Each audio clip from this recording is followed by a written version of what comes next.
करने वाला एक जैसा सातिर चोर पुलिस के हत्थे चढ़ा है, जिसकी कहानी किसी फिल्मी किरदार से कम नहीं। 4 राज्यों में 40 करोड़ की चोरी और सन की ख्वाहिशों वाले इस आरोपी की गिरफ्तारी ने पुलिस को भी चौंका दिया है। देखिए इस पर एक रिपोर्ट। ये कहानी केवल रायपुर की 3 दुकानों में हुई चोरी तक सीमित नहीं है, बल्कि यह एक ऐसे सातिर अपराधी की दास्तान है जिसने बीते 1 दशक से ज्यादा समय से देश के कई राज्यों में करोड़ों की चोरी को अंजाम दिया और जिसकी सोच, बयान और आपराधिक मानसिकता पुलिस को भी हैरान करने वाली है। रायपुर में करीब 7 लाख रुपए कैश चोरी करने वाले आरोपी लोकेश श्रीवास उर्फ गोलू को आखिरकार anti crime and cyber unit और सिविल लाइन थाना पुलिस की संयुक्त टीम ने गिरफ्तार कर लिया है। आरोपी वारदात के बाद पहले नागपुर और फिर दिल्ली फरार हो गया था, लेकिन जैसे ही वह दोबारा रायपुर लौटा, पुलिस को उसकी मौजूदगी की सटीक सूचना मिल गई और पूरी प्लानिंग के साथ घेराबंदी कर उसे दबोच लिया गया। पुलिस आयुक्त स्मृतिक राजनाला ने बताया कि आरोपी बेहद शातिर है और तकनीकी का इस्तेमाल कर पुलिस से बचने की कोशिश करता रहा, लेकिन सीसीटीवी फुटेज और तकनीकी विश्लेषण के जरिए आखिरकार उसकी पहचान कर ली गई। पूछताछ के दौरान आरोपी ने चोरी की वारदातों को कबूल की, साथ ही ऐसे बयान भी दिए जिसने जांच अधिकारियों को चौंका दिया।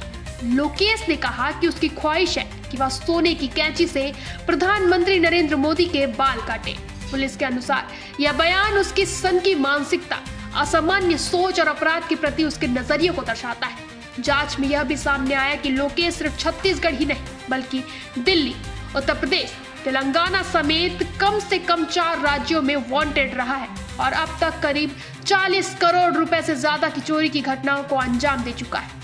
रायपुर में 31 जनवरी और 1 फरवरी की दरमियानी रात पंडरी इलाके में माता गैरेज के पास स्थित लब डब कपड़े की दुकान में घुसकर उसने करीब 2,75,000 रुपए नगद चोरी किए। उसी रात पास की नोवा फर्नीचर दुकान से 1,40,000 रुपए और डिजाइनर सैनिटेशन व हार्डवेयर दुकान से 2,85,000 रुपए कैश उड़ा लिए गए, जिससे कुल चोरी की रकम करीब 7 लाख रुपए तक पहुंच गई। दुकानदार शिव कुमार वर्मा की शिकायत पर सिविल लाइन थाना पुलिस ने मामला दर्ज कर लिया और जांच शुरू की। वहीं पुलिस ने घटना स्थलों के सीसीटीवी फुटेज खंगाले, आरोपी की मूवमेंट ट्रैक की, मोबाइल लोकेशन और तकनीकी साक्ष्यों का विश्लेषण किया, जिसके बाद लोकेश श्रीवास उर्फ गोलू की पहचान पुख्ता हुई। गिरफ्तारी के बाद पूछताछ में आरोपी ने मोहदापारा थाना क्षेत्र में भी चोरी की वारदात करना स्वीकार किया।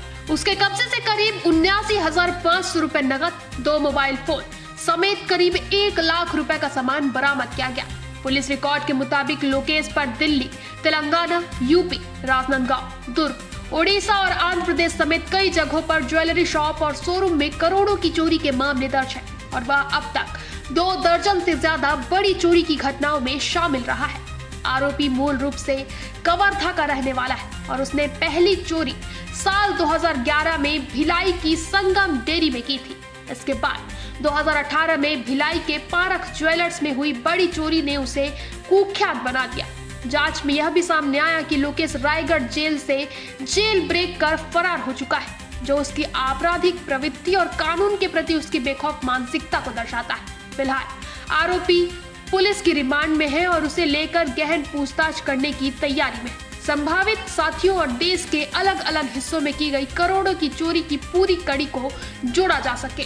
पुलिस अधिकारियों का कहना है कि इस गिरफ्तारी से कई बड़े चोरी के मामलों का खुलासा हो सकता है और आरोपी के खिलाफ सख्त से सख्त कानूनी कार्रवाई की जाएगी। फिलहाल आरोपी पुलिस रिमांड पर है और उससे कई बड़े चोरी के मामले के खुलासे की उम्मीद है। अब देखना होगा कि सातिर चोर के नेटवर्क तक पुलिस कब और कैसे पहुंच पाती है। फिलहाल इतना ही। आगे के अपडेट्स के लिए बने रहें निशानेबाज पर।